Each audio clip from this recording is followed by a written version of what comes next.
Hello everyone, welcome to my channel chem vision. आज का basically जो हम लोग का टॉपिक रहेगा, it is based on a question जिसका हम लोग डिस्कस करने वाले हैं, that is lithium ion battery किस तरह से वर्क करता है। इससे पहले हम लोग जानेंगे कि इलेक्ट्रोलाइटिक सेल और गैल्वेनिक सेल के बीच में क्या डिफरेंस होते हैं, हम लोग किस तरह से डिफ्रेंशिएट कर सकते हैं। क्यों जानना ज़रूरी है? क्योंकि अगर ये हम लोग जानेंगे तब जाके हम लोग लिथियम आयन बैटरी का मैकेनिज्म जान पाएंगे।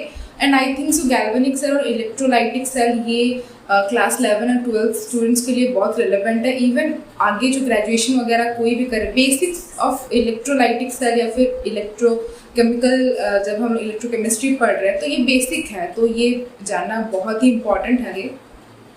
तो पहले हम लोग जानेंगे इलेक्ट्रोलाइटिक सेल और गैल्वेनिक सेल, ये दोनों का डिफ्रेंशिएशन। ये दोनों को जानने के बाद हम लोग लिथियम आयन बैटरी का मैकेनिज्म जानेंगे, जो कि एक रियल लाइफ एग्जांपल है ऑफ इलेक्ट्रोलाइटिक सेल। और ये जो आइडिया था या फिर ये डिस्कशन था, ये नरेश बेहरा जो कि एक सब्सक्राइबर है, उन्होंने डाला था। Thank you so much for this beautiful question, जिसके वजह से हम लोग ये एक डिस्कशन आज हम लोग कर पाएंगे उसके रिगार्डिंग।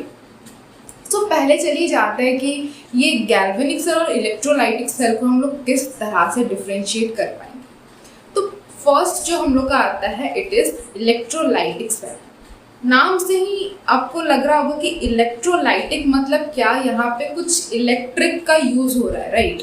इलेक्ट्रिक का यूज हो रहा है मतलब क्या, यहाँ पे आप हम लोग ये ऐसा डिवाइस है या फिर ऐसा सेल है जहाँ पे इलेक्ट्रिसिटी को यूज करके हम लोग कोई भी केमिकल रिएक्शन को करते हैं।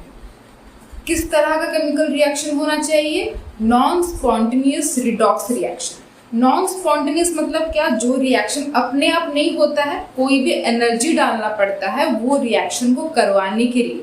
रिडॉक्स मतलब क्या? रिडॉक्स मतलब रिडक्शन और ऑक्सीडेशन, ये दोनों ही हो रहा है एक रिएक्शन, ठीक है। तो इलेक्ट्रिकल एनर्जी हम लोग यूज कर रहे हैं कहाँ पे? एक, ताकि हम लोग नॉन स्पॉन्टेनियस रिडॉक्स रिएक्शन को कैरी आउट कर पाए। तो इस तरह से कुछ हम लोग का सेल दिखता है, ठीक है। एक साइड में रहता है हम लोग का एनोड रहता है और दूसरे साइड पे रहता है हम लोग का कैथोड रहता है। तो बेसिकली जो कैथोड होता है उसमें रिडक्शन होता है और जो एनोड होता है उसमें होता है हम लोग का ऑक्सीडेशन। तो बेसिकली हम लोग जो कैथोड होता है इलेक्ट्रोलाइटिक सेल में क्या होता है, वो नेगेटिव पार्ट को कनेक्ट करता है, और जो हम लोग का एनोड होता है वो पॉजिटिव पार्ट को कनेक्ट करता है इलेक्ट्रोलाइटिक सेल में। गैल्वेनिक सेल में कुछ अलग केस रहता है, लेकिन ये हम लोग को ध्यान में रहना चाहिए कि रिडक्शन होता है हम लोग का कैथोड में और एनोड में होता है हम लोग का ऑक्सीडेशन। इसका एक शॉर्ट ट्रिक क्या होता है, जैसे कि रिकैप मतलब क्या? Reduction in cathode. ये हो गया हम लोग का रिकैप, ठीक है, एक आसान सा तरीका। वाइस वर्सा हो जाएगा हम लोग का oxidation in anode. Recap reduction in cathode, उसका वाइस वर्सा हो जाएगा ऑक्सीडेशन इन एनोड। ये एक छोटा सा तरीका होता है, हम लोग इसको आराम से याद रख सकते हैं, ठीक है। तो ये हो गया हम लोग का एक एनोड हो गया, एक कैथोड हो गया, और मैंने आपको बताया किस किस टर्मिनल में वो कनेक्ट हो जाएगा। और ये डिप होता है एक इलेक्ट्रोलाइट, ठीक है, एक इलेक्ट्रोलाइट में ये डिप होता है। और क्योंकि ये इलेक्ट्रोलाइटिक सेल है इसीलिए ये बैटरी से कनेक्ट होता है, ताकि हम लोग उसको बाहर से कुछ इलेक्ट्रिकल एनर्जी अप्लाई कर सके, ताकि इसके अंदर कुछ केमिकल रिएक्शन होगा, ठीक है। तो मान लो ये जो हम लोग का इलेक्ट्रोलाइट है, ये मान लो NaCl ले लिया हम लोगों ने, ठीक है। सोडियम क्लोराइड हम लोग को पता है ये एक सॉल्ट सोल्यूशन होता है। मान लो हम लोगों ने NaCl ले लिया और हम लोग ने H2 ले लिया, अपना कैथोड ले लिया, और Cl2 ले लिया हम लोगों ने एनोड, ठीक है। H2 ले लिया हम लोगों ने कैथोड और Cl2 ले लिया हम लोगों ने एनोड। अब होगा क्या? अब जब आप इलेक्ट्रिसिटी सप्लाई करोगे, हम लोग को पता है इलेक्ट्रिसिटी हमेशा नेगेटिव टर्मिनल से पॉजिटिव टर्मिनल की तरफ वो क्या करता है, सर्कुलेट करता है या फिर इलेक्ट्रॉन्स मूव करता है, ठीक है। और यहाँ पे हम लोग को पता है जो नेगेटिव टर्मिनल है वो कहाँ, वो किसके साथ कनेक्टेड है, वो कैथोड के साथ कनेक्टेड है, ठीक है। तो अब क्या होगा, हम लोग पता है कि नेगेटिव टर्मिनल जो कैथोड के साथ कनेक्टेड है वो कुछ नहीं बल्कि वो H2 है, वो H2 इलेक्ट्रॉन है, राइट। तो जो हम लोग जो इलेक्ट्रिसिटी सप्लाई कर रहे हैं, मतलब क्या, हम लोग इलेक्ट्रॉन सप्लाई कर रहे हैं, राइट।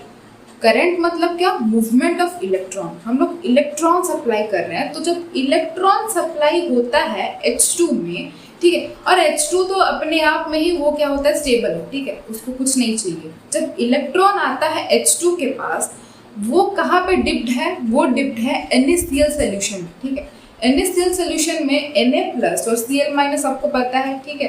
तो Na+, क्योंकि Na+ मतलब क्या, उसको इलेक्ट्रॉन चाहिए, राइट, उसको इलेक्ट्रॉन चाहिए, तो वो क्या करता है, जो इलेक्ट्रॉन हम लोग का जो H2 इलेक्ट्रोड है उसकी तरफ वो मूव करना स्टार्ट करता है, ठीक है। वो वहाँ Na+ का मूवमेंट कहाँ पे होता है, हम लोग का कैथोड की तरफ, ठीक है। कैथोड की तरफ इलेक्ट्रॉन Na+ क्या करता है, मूव करना स्टार्ट करता है। वैसे ही Cl- कहाँ पे मूव करता है, Cl- मूव करता है हम लोग का Cl2 इलेक्ट्रोड की तरफ, ठीक है। Cl2 इलेक्ट्रोड की तरफ उसका मूवमेंट करना वो स्टार्ट कर देता है। अब क्योंकि मूवमेंट हो रहा है, मूवमेंट ऑफ या फिर माइग्रेशन ऑफ आयंस हो रहा है, ये Na+ मूव कर रहा है एक जगह पे, Cl- मूव कर रहा है एक जगह पे, क्योंकि मूवमेंट हो रहा है इसीलिए हम लोग क्या बोल सकते हैं कि रिएक्शन हो रहा है उसके अंदर। ड्यू टू इलेक्ट्रिसिटी हम लोगों ने कुछ इलेक्ट्रॉन्स को पास किया, जिसके वजह से ये इलेक्ट्रोलाइटिक सेल में क्या कर रहे हैं, आयंस मूव कर रहे हैं। और आयंस मूव करना मतलब क्या, रिएक्शन हो रहा है, राइट, रिएक्शन हो रहा है। केमिकल रिएक्शन क्या करता है, प्रोसीड करता है। मतलब एक जगह पे आपको ऑक्सीडेशन देखने को मिलेगा, एक जगह पे आपको रिडक्शन देखने को मिल जाएगा। तो इस तरह से हम लोग का क्या हो जाता है, एक रिएक्शन, रिडॉक्स रिएक्शन हो रहा है। तो ये तो था हम लोग का इलेक्ट्रोलाइटिक सेल के बारे में। चलिए जानते हैं कि गैल्वेनिक सेल क्या होता है। गैल्वेनिक सेल बिल्कुल इलेक्ट्रोलाइटिक सेल का उल्टा होता है। ये एक ऐसा डिवाइस है जहाँ पे हम लोग केमिकल रिएक्शन को यूज करते हैं इलेक्ट्रिसिटी को जनरेट करने के लिए, ठीक है। तो जैसे कि एक सेल ले लेते हैं, ठीक है, मान लो ये एक सेल है, यहाँ पे 2 इलेक्ट्रोड्स है, एक जिंक इलेक्ट्रोड है और एक कॉपर इलेक्ट्रोड है, ठीक है। तो जिंक इलेक्ट्रोड कहाँ पे डिप्ड है, जिंक इलेक्ट्रोड जिंक सल्फेट में डिप्ड है, और कॉपर इलेक्ट्रोड कॉपर सल्फेट में डिप्ड है। ये दोनों ही अलग अलग इलेक्ट्रोलाइट में डिप्ड है। और बीच में क्योंकि हम लोग आयंस को पास कराना चाहते हैं, इसीलिए सॉल्ट ब्रिज यूज करते हैं। मैं आपको बाद में बताऊंगी कि सॉल्ट ब्रिज हम लोग क्यों यूज करते हैं। और आप देख सकते हैं यहाँ पे एक बल्ब लगा है, ताकि रिएक्शन की वजह से हम लोग इलेक्ट्रिसिटी जनरेट कर पाए और बल्ब क्या हो, ग्लो हो जाए, ठीक है। तो ये हो गया हम लोग का, हम लोग ने जान लिया कि जिंक इलेक्ट्रोड यूज हुआ है, कॉपर इलेक्ट्रोड यूज हुआ है, इलेक्ट्रोलाइट क्या यूज हुआ है, सॉल्ट ब्रिज यूज हुआ है। तो ये गैल्वेनिक सेल किस तरह से काम करेगा, लेट्स सी। जिंक को हम लोग यूज करेंगे एज एन एनोड, और जो कॉपर को यूज करेंगे हम लोग कैथोड, ठीक है। तो जिंक जब हम लोग एनोड यूज करेंगे, मतलब वहां पे क्या हो जाएगा, हम लोग का ऑक्सीडेशन हो जाएगा। और कॉपर को हम लोग कैथोड यूज करेंगे, मतलब क्या, वहां पे हो जाएगा हम लोग का रिडक्शन हो जाएगा। अब रिएक्शन किस तरह से प्रोसीड करें। अब जब हम लोग का जिंक इलेक्ट्रोड जिंक सल्फेट के कांटेक्ट में आ जाता है, हम लोग को पता है जिंक इलेक्ट्रोड मतलब क्या, उसका ऑक्सीडेशन स्टेट 0 होता है, राइट, उसका ऑक्सीडेशन स्टेट 0 होता है। लेकिन वो जब जिंक सल्फेट के कांटेक्ट में आता है, वहां पे जिंक का आपने देखा होगा, वहां से क्या होता है, ऑक्सीडेशन होना स्टार्ट करता है। मतलब जिंक में जो इलेक्ट्रॉन है वो क्या करता है, लूज करके Zn2+ में चेंज हो जाता है। और जो ये इलेक्ट्रॉन लूज किया, ये क्या करता है, इलेक्ट्रॉन जो लूज किया ये कॉपर सल्फेट ले लेता है, ठीक है। या फिर आप बोल सकते हो कॉपर में रिडक्शन होता है, मतलब गेन ऑफ इलेक्ट्रॉन। जिंक से इलेक्ट्रॉन गया कहाँ पे, कॉपर के पास, ठीक है। तो जिंक में हुआ हम लोग का ऑक्सीडेशन, मतलब लॉस ऑफ इलेक्ट्रॉन, और कॉपर में हुआ हम लोग का रिडक्शन, मतलब गेन ऑफ इलेक्ट्रॉन। अब आप पूछोगे कि इलेक्ट्रॉन्स आखिर मूव कैसे करेंगे। हम लोगों ने एक वायर लगाया था जहाँ से बल्ब कनेक्टेड है, राइट, आपको याद होगा। तो ये वायर के थ्रू से क्या होता है, आयंस मूव करते हैं, ठीक है। जिंक से जाता है कॉपर के पास, जिंक में होता है ऑक्सीडेशन, मतलब लॉस ऑफ इलेक्ट्रॉन, ठीक है। वहाँ से जाता है वो कॉपर के पास, ठीक है। कॉपर में होता है रिडक्शन, गेन ऑफ इलेक्ट्रॉन। तो इस तरह से हम लोग का इलेक्ट्रॉन्स मूव करता है। और अब आप पूछोगे कि सॉल्ट ब्रिज का आखिर क्या काम है। सॉल्ट ब्रिज हम लोग का जो ओवरऑल सोल्यूशन का न्यूट्रलिटी को बनाए रखता है। तो सॉल्ट ब्रिज में मान लो हम लोगों ने KNO3 यूज किया, ठीक है। सॉल्ट ब्रिज में हम लोगों ने KNO3 यूज किया, तो अब होगा क्या, अब जब हम लोग KNO3 यूज़ किए तो हम लोग को पता है कि Zn में क्या हुआ है, Zn में हुआ है ऑक्सीडेशन। मतलब Zn क्या किया, अपना 2 इलेक्ट्रॉन लूज करके Zn2 में कन्वर्ट हो गया। तो Zn का जो इलेक्ट्रॉन क्या किया, जब 2 इलेक्ट्रॉन लूज करके Zn2+ में, मतलब वो सोल्यूशन में वो जब डिप हो गया, अब ये आपका जो सोल्यूशन है वो क्या हो जाएगा, Zn2+, उसको न्यूट्रलाइज करने के लिए NO3- आ जाएगा। ठीक है, जो सॉल्ट ब्रिज का NO3-, उसमें हम लोगों ने KNO3 यूज़ किया है, तो NO3- आ जाएगा उसको न्यूट्रलाइज करने के लिए। वैसे ही जब हम लोग कॉपर का देखेंगे, कॉपर क्या किया, 2 इलेक्ट्रॉन गेन किया, राइट, 2 इलेक्ट्रॉन गेन किया। अब 2 इलेक्ट्रॉन गेन करने के बाद वो क्या हो जाएगा, न्यूट्रल हो जाएगा। न्यूट्रल होने के बाद वो इलेक्ट्रोड के साइड में चिपक जाएगा। अब बचा क्या था, copper sulphate, right, copper sulphate था, मतलब Cu2+ SO4 2-। ठीक है, कॉपर सल्फेट था, तो वो क्या किया, 2 इलेक्ट्रॉन आराम से गेन कर लिया।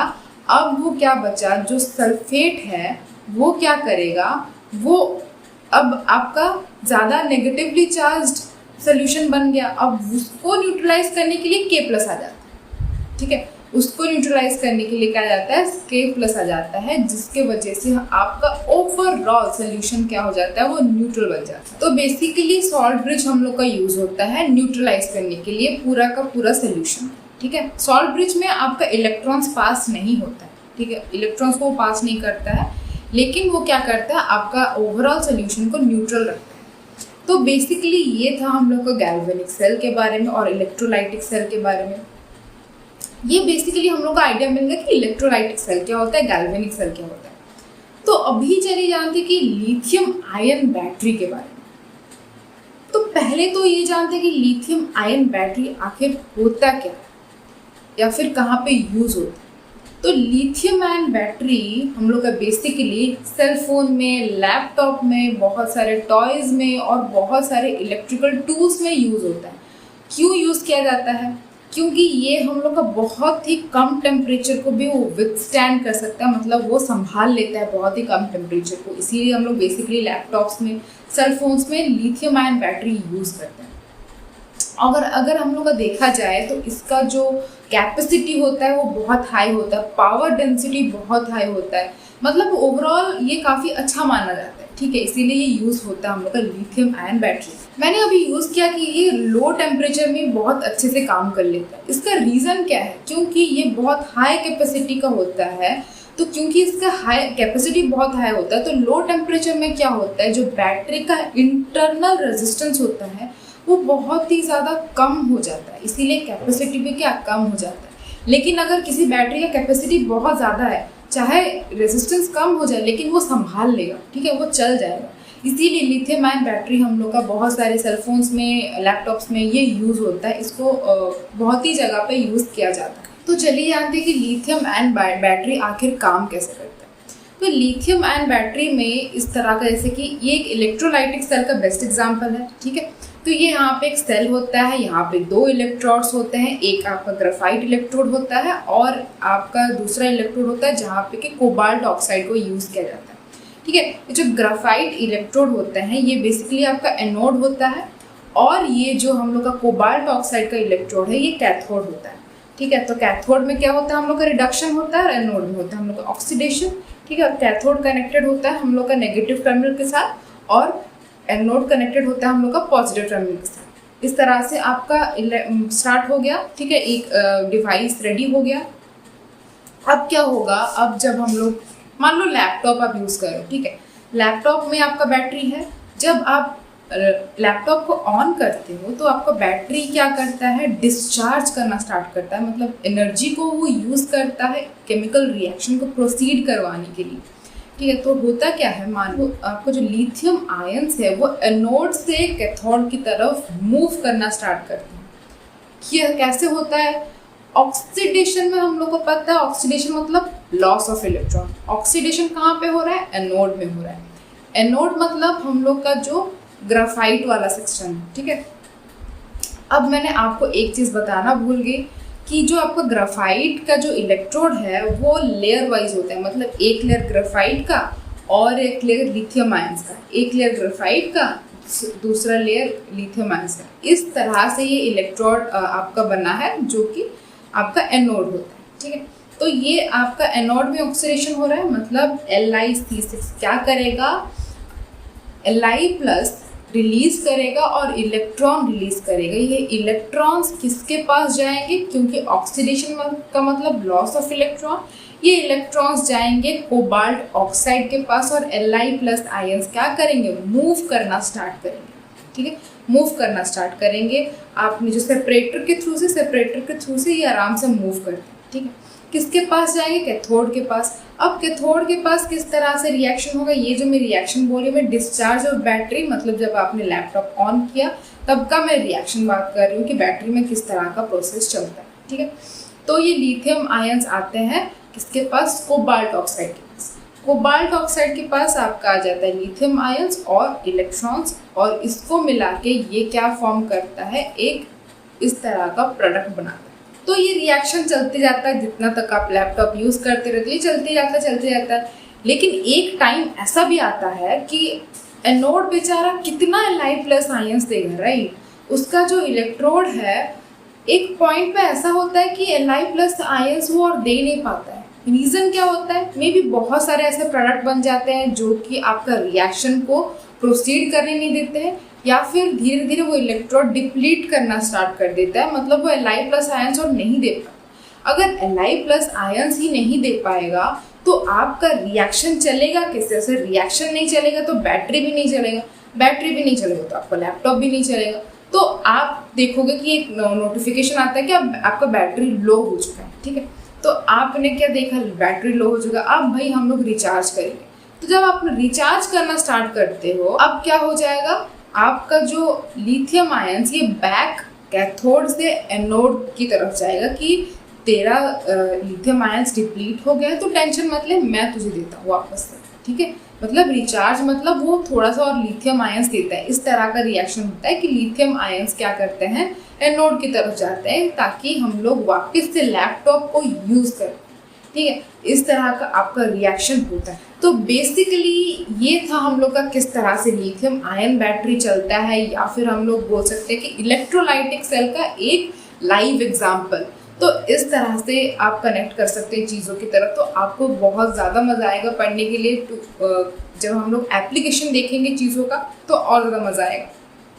आई थिंक आप लोग को आइडिया मिल गया होगा कि किस तरह से हम लोग का लैपटॉप हो गया, फिर कोई भी टॉय हो गया, इलेक्ट्रिक सामान हो गया, ये किस तरह से काम करता है, आपको एक बेटर व्यू मिल गया होगा। अगर आपको कुछ और नया कंटेंट चाहिए, do let me know in the comment, ताकि मैं आपके लिए वो नया कंटेंट लेके आ सकूं। अगर कोई स्टूडेंट है जिसको कोई सीरीज चाहिए या फिर कुछ भी आपको जानना है तो do let me know in the comment. अगर आपको अच्छा लगा हो तो लाइक, शेयर और सब्सक्राइब करना मत भूलिएगा। और अगर आपको अच्छा नहीं भी लगता हो तो भी आप कमेंट में बता सकते हो। Till then, thank you so much for watching my video. Thank you so much.